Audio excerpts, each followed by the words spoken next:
Power Resins Vintage Castable Resin. Let's take a look. Biff, pow, zap, clunk, clunk, ouchie. Hey guys, this bottle of resin costs around $300, and that's no small chunk of change. But for those that don't realise, this is a speciality resin, one specifically intended to be used in the Lost Resin investment casting process, where items are printed, encased in plaster, cooked at very high temperatures, and eventually replaced with metals such as gold or silver. And when it comes to castable resins, I think it's fair to say that Power Resins are amongst the most prestigious in the industry, and that of course comes with a price tag.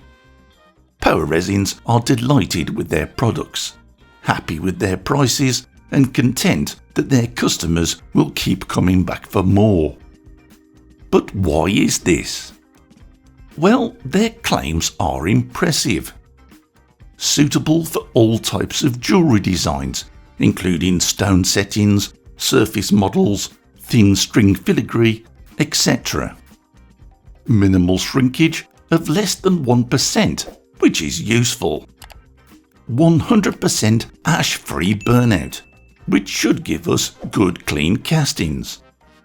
And no post-curing processes, so it's straight from the print to the casting preparation, and that can be a big time saver. But for me, what really stands out about Power Resin products is the first one, their ability to print crisply and perfectly. So let's put that to the test. A while ago, I designed this raven skull ring for a friend, and I strongly urge ornithologists not to look too closely, as I took a few artistic liberties along the way.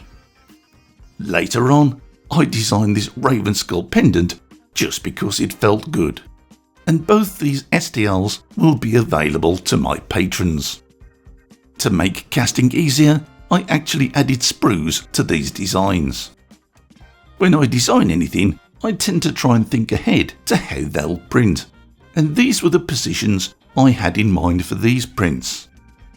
I always add at least one thick support to help firmly anchor the model to the plate, and in this case I'll go with 2. But after that, I wanted to prove Power Resin's printing ability, so I went with these 1mm supports with tiny 0.25mm tips. And in honesty, there's probably far more here than I need, as, from experience, Power Resins do print well. But let's see. With the pendant, the sprue itself was an ideal thick support, so all I needed to add was a few tiny supports. I feel a bit like a stuck record lately, as I keep being asked which budget printer is the best for jewellery. And the truth is, most of them are. They're all pretty good these days, but okay, I do have personal favourites, which I tend to link to in my video descriptions. Now this will change as printers improve, but right now I'd say that the Mars 4 Ultra is top dog, as demonstrated in this recent video, though it does have a small build plate. So for those looking for larger production with a bigger plate, the 14K Anycubic M5S Pro is perfect, and so that's the printer I'll be using in this video. In the past, I have been critical of Power Resin's lack of customer support. Finding settings for most printers was fairly problematic. However, I'm pleased to say that that's all changed. Power Resins recently revamped their website, which now includes this printer setting option on the menu. Sure enough, there's now a large selection of printers here, which is excellent news. Now okay, this is the Anycubic M5S and not the M5S Pro, which is the one I'll be using. So I have to grumble a little about that, but these settings should only ever be considered a guide, and these actually were close enough to get me started. With just a little adjustment, This is what I came up with, and in honesty it's still probably a little overexposed, but I was happy enough with my results, as you'll soon see. The M5S Pro has a built-in heater, and I kept the enclosure at a cosy 26 degrees Celsius, something I'd advise doing with every resin if you live in a cool environment. As expected, the print results were very impressive. Every support is there, and every 0.25mm tip is attached.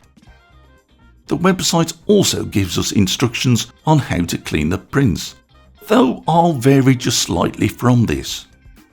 With the prints still on the plate, I take a fine dry brush and gently brush over the prints. This quickly mops away most of the excess resin. After that, I placed the prints in clean ethanol and gave them just 1 minute in the ultrasonic cleaner. Using a small cheap airbrush, I blasted away excess ethanol and then set about cutting the supports, which aren't too brittle and clip away nicely. Then it's another dunk in clean ethanol and another minute in the ultrasonic. A final blast of air dries the prints completely. The green colour makes it easy to spot potential flaws.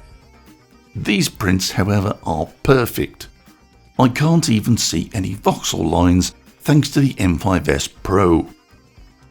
I printed my sprues, but the prints adhere perfectly to the wax trunk, so wax sprues won't be an issue if that's your preference. Yep, it looks like I need a taller flask.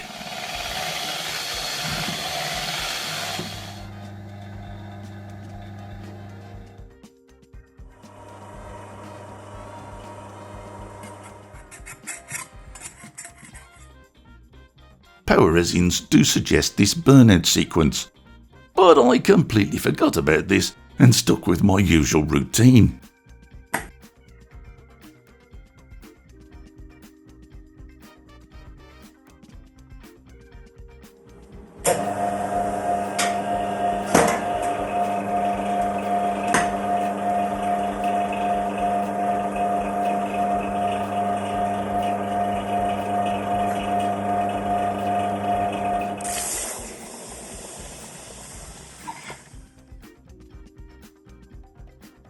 Well, there's a tiny bit of flashing on the ring's beak, so maybe I should have paid better attention to the suggested burnout.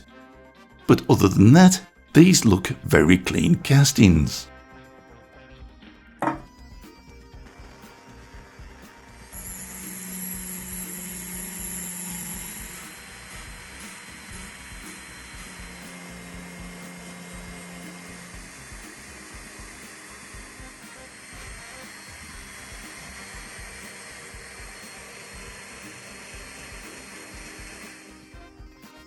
Well, these are very nice castings. I'm genuinely pleased with them. As predicted, Power Resins Vintage printed without issues, and the all-important castings are amongst my best. Okay, I'm just a self-taught amateur, but from my perspective, Vintage has met all of its claims. And as Power Resin have upped their game, improving their website and making settings easier to find, I have to congratulate them on listening to customer feedback. The price won't suit everyone, but those that do buy this resin will find it amongst Power Resin's finest. Personally, of their range, this is now my favourite.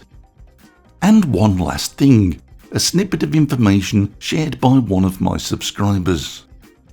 I understand Power Resins now have an outlet in the US, so that means cheaper shipping costs for our American buddies. And that's it for this video. I hope you enjoyed it. Take care guys, and thanks for watching.